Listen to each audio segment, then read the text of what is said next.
Nós entendemos o quão perigoso uma máscara pode ser, e nós nos tornamos o que nós sempre fingimos ser. E aí, cambada, eu sou o Gustavo Domingues, também conhecido como Rei Grifo, e hoje estou aqui para falar do Nome do Vento, do Patrick Rothfuss, finalmente.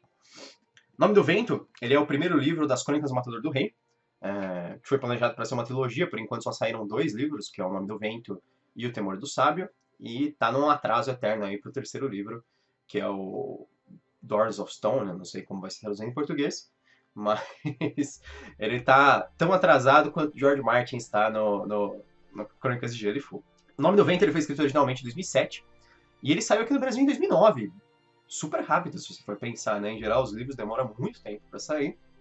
Aqui foram 2 anos entre a estreia dele lá nos Estados Unidos e a saída dele aqui. Aqui no Brasil, ele foi lançado pela editora Arqueiro, com tradução da Vera Ribeiro. Muito bem, sobre o que é o livro? Vamos falar sobre a história primeiro. O livro, o interessante é que ele tem uma narrativa dupla. Ele tem uma narrativa em terceira pessoa, e dentro dessa narrativa, que é bem pequena, e dentro dessa narrativa em terceira pessoa, entra uma narrativa em primeira pessoa. Puxa, como é que funciona isso? É assim, na história, nós começamos acompanhando um cara chamado O Cronista. O Cronista, ele é um personagem que ele tá andando por um reino, porque esse é um livro de fantasia, claro, que vocês estão acostumados. O cronista está andando por um reino que está em guerra. O cronista ele é um personagem que ele registra coisas profissionalmente.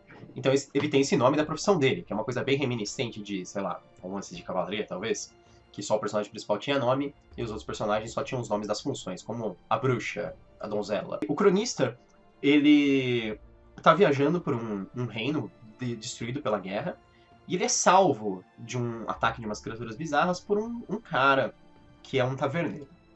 Eventualmente ele vai pra taverna do cara e ele começa a conversar com ele. E ele desconfia que esse cara seja uma pessoa que está escondida há um tempo. Que inclusive é a pessoa responsável pela guerra que está destruindo o país atualmente. Então o que acontece é, ele vai até a taverna, confronta esse cara e ele fala: ah, você é o Kvolt, o cara que é o matador do rei, que você matou o rei, causou a guerra e etc. E aí o cara aceita e fala assim, ah, sou eu. Ele tá todo tristonho lá na taverna, mas ele fala que sim. Aí o cronista fala, poxa, eu queria registrar a história da sua vida, porque todo mundo conta tantas histórias sobre você, eu gostaria de registrar elas desde o início. Aí eu falo coach, se escreve Kvolt, o nome dele, mas em algum momento acho que eles falam que se pronuncia coach, então eu falo coach. O coach responde pro cronista que ele vai demorar 3 dias para contar toda a história da vida dele. Então, o primeiro livro representa a primeira parte da história que é contada no primeiro dia. Claro que se você for transformar isso em tempo real, você vai perceber que isso, para contar, por exemplo, só o primeiro livro, demoraria uns 3 dias ou 4 dias, sabe? Então, é meio furado essa premissa que ele consegue falar tudo em um dia só, mas beleza. Narrar daquela maneira que ele narra. Então essa parte do cronista e do coach da taverna, dele encontrando o coach, ela é toda em terceira pessoa. E aí, quando o coach começa a narrar para o cronista, se torna uma história em primeira pessoa. E aí ele conta a história da vida dele. E essa parte é interessante que ela faz parte do livro. Ela é bem importante para a identidade desse livro. Porque quando o coach começa a narrar, ele narra em primeira pessoa. E aí o Patrick Rothfuss, que é o autor, ele começa a usar o artifício do narrador não confiável. Porque quando um narrador em primeira pessoa está contando uma história, talvez a história seja pela visão dele e pela perspectiva dele. E isso é mais do que isso. Na verdade, tudo indica que o coach ele é um cara exagerado e mentiroso. Inclusive, ele dá indicações disso sozinho. Às vezes falando que uma história, da maneira que ela tem que ser contada, ela tem que ser com exageros e mentiras. Às vezes ele parece que ele está falando simplesmente a verdade e diminuindo uma determinada história, e às vezes parece que ele está exagerando ou inventando em relação a outro. Eu me esqueci de citar, na verdade, também tem, além do taverneiro e do cronista, tem um terceiro personagem dentro da taverna, que é o Bast. O Bast, ele é ajudante do coach. Ele é uma das poucas indicações de que o coach é um cara realmente importante e impressionante, porque o Bast, ele é um Fae lá, um Férico. Ele é uma criatura mágica super poderosa disfarçada de humano. Eles falam que o Bast é um príncipe dos Fae lá. E eles não explicam ainda como que pelo menos nem no primeiro nem no segundo livro, como que eles conheceram. Eu acho que vai ficar lá pro terceiro livro, essa história. Bom, aí começa a história do coaching da vida dele. No primeiro livro, ele narra desde o nascimento dele e da criação dele pelo pai e pela mãe dele, que eram de um povo chamado Edemahu. Edemahu eles são uma mistura de ciganos com circo. Eles são artistas natos e eles também são um povo nômade. E que eles são que eles são mal vistos, etc. É bem tirado dos ciganos essa ideia. O coach, desde criança, ele mostra, segundo ele, né, porque ele que tá narrando a história, ele mostra talento pra fazer tudo. Então ele é talentoso em qualquer coisa. Ele era muito bom com a música, muito bom com tudo que ele fazia, tudo que ele tentava fazer, ele se excedia. Aí eventualmente eles acabam encontrando um cara que é um arcanista, que é meio que um mago simples assim, e ele começa a ensinar os princípios da magia pro coach, que é um cara que é um moleque muito curioso. Inclusive esse cara, um dia ele usa o nome do vento, que é o nome do inclusive do livro. O nome do vento é quando você invoca o vento através da palavra, falando meio que o nome verdadeiro do vento, porque existe esse conceito dentro do livro de você falar meio que o nome verdadeiro das coisas, dominar elas. Então existe, sei lá, o nome do fogo, o nome do ferro, e existe o nome do vento. Esse arcanista, um dia ele usa o nome do vento para expulsar uma multidão furiosa lá que perseguia eles, etc. E depois o coach acaba aprendendo a usar o nome do vento. Aí, como toda boa história, os pais, na verdade, do coach acabam sendo mortos por um grupo de vilões, que são chamados de o Chandriano. O Chandriano, ele... Você fala o Chandriano, parece que é um vilão só, mas o Chandriano, eles são um grupo de vilões. Eles são vilões extremamente antigos e perigosos, que eles perseguem pessoas que reúnem informações sobre eles. E o pai do coach, que era um músico, ele estava tentando fazer uma balada sobre o Chandriano, e aí eles descobrem, não se sabe como, de forma mágica, e eles vão lá e assassinam ele e a mãe do coach, e o coach consegue escapar. Aí ele vive como órfão por um tempo, depois ele acaba entrando pra Universidade da Magia lá, de outra cidade, e ele passa nos testes, e ele se apaixona por uma menina, e aí tem uma série de histórias. Uma boa parte das histórias que ele conta a respeito dele mesmo é sempre a dificuldade dele de lidar com dinheiro, dele conseguir dinheiro, que ele depois que ele se separa dos pais dele, ele tem um grande problema de conseguir dinheiro. Então ele fica mendigando ou roubando em uma cidade lá, e depois quando ele chega na universidade, a universidade geral é paga e ele não tem como pagar. E aí existe uma série de coisas que acontecem para ele lidar com isso. E só que eu posso contar do livro sem transformar isso numa narrativa completa do livro. Tem outros trechos também, quando ele vai para a universidade, ele acaba utilizando os dotes dele com música para ganhar dinheiro e circular esse problema do ganha-pão dele, de conseguir dinheiro. Eu li O Nome do Vento em 2009, no ano que ele saiu. Eu fiquei super empolgado de sair um livro de fantasia aqui no Brasil. Eu não tinha lido muitos livros de fantasia na época. Com certeza eu li ele antes do Crônicas de Gelo e Fogo, por exemplo. O Nome do Vento ele foi um livro que, na época que eu li, eu achei ele muito, muito bom. Eu achava que era, nossa, fantástico, assim, um dos melhores livros de fantasia que eu tinha lido. Na época eu tinha lido, sei lá, Senhor dos Anéis, Hobbit, os livros do Dragonlance, os livros do Forgotten Realms, de romance, algumas outras coisinhas assim de fantasia, mas dessa nova linha de fantasia que estava sendo trazida para o Brasil, ele foi um dos primeiros. Foi uma das apostas da editora Arqueiro. Inclusive, eu acho que a editora Arqueiro ela acabou virando essa expoente da fantasia no Brasil por causa do Nome do Vento, por causa do sucesso que ele fez. Porque é engraçado, esse livro faz bastante sucesso em todo lugar que ele vai. Pela forma que ele é narrado, pela maestria, pela maneira cuidadosa que o Patrick Rothfuss escreve esse livro. Nas aulas escritas do Brandon Sanderson, ele fala sobre o Patrick Rothfuss, ele fala que conhece ele, etc. Já conversou bastante com ele sobre isso. E o Patrick Rothfuss, ele é um cara que ele reescreve o livro muitas vezes até ficar da maneira que ele quer. Então ele pega esse livro, por exemplo, e ele escreve o livro e depois ele reescreve o livro umas 17 vezes.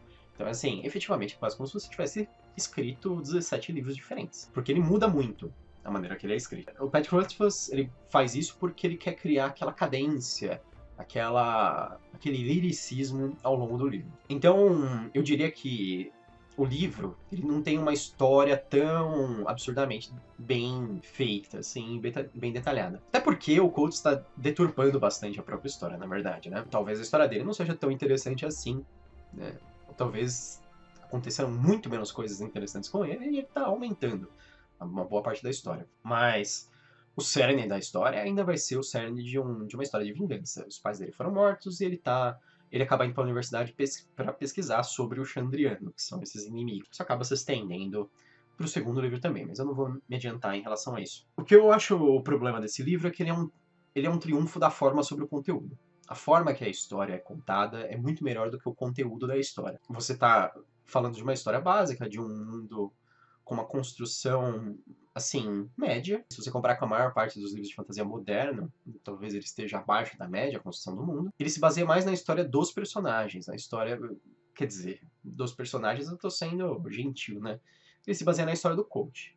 Porque o coach está narrando a história e para ele só ele é importante. É importante ele narrar a história dele e só a perspectiva dele, a vida dele, o que acontece com ele, só isso é interessante.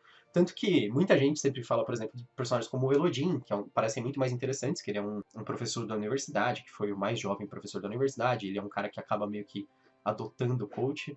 Não adotando literalmente como um pai, mas ele é um cara que simpatiza com o coach, acaba ajudando ele muito. E a história dele não é explorada, ele tem ele dá várias indicações de que ele tem um passado bastante interessante, mas eles não falam nada a respeito disso. Enquanto isso, nós acompanhamos o coach desde dos seus feitos mais impressionantes até os seus feitos mais banais. O problema é que às vezes até os feitos impressionantes dele ele acaba tornando banal, porque pela visão do coach não é interessante algumas coisas e outras coisas são. Por exemplo, o amor dele pela música faz com que ele faça longas narrativas sobre ele tocando uma música emocionalmente. O que é legal e é bem interessante. E é uma abordagem totalmente diferente, uma perspectiva totalmente diferente, principalmente para um livro de fantasia, né? E ao mesmo tempo, ele pula partes que nós acharíamos interessantes. Tem uma parte que ele acaba sendo chicoteado na universidade e ele encurta bastante a narrativa dela, porque ele não acha interessante falar a respeito daquela parte, assim, detalhadamente. E é engraçado, porque quando você pensa em outras narrativas em primeira pessoa, a primeira que me vem à cabeça são os livros do Bernard Cornwell. Os personagens estão narrando em primeira pessoa, como se estivessem fazendo uma crônica da própria história, e eles lembram de detalhes, assim, excruciantemente minúsculos. E o coach, ele sempre está focado nos detalhes que ele quer. Como se ele passasse por cima de algumas informações e ele ficasse focando nos detalhes que ele lembra melhor. Então, a forma que é contada a história, ela triunfa sobre o conteúdo da história, entendeu? Então, o fato dele ser um narrador não confiável, às vezes nem tanto por intenção própria, mas pela maneira que ele lembra dos acontecimentos, porque a nossa memória não é confiável, muitas vezes nós distorcemos uma memória para que ela seja, nós seres humanos em geral, né? Nós distorcemos uma memória para que ela seja mais parecida com a maneira que nós acreditamos que ela aconteceu. E nem sempre é exatamente o que aconteceu. É um pouco disso a história do coach. Porque ele está distorcendo parte das memórias dele, ou ele está mentindo. Mas absolutamente certeza que não é aquilo que aconteceu. As histórias que acontecem não são as histórias que ele narra exatamente.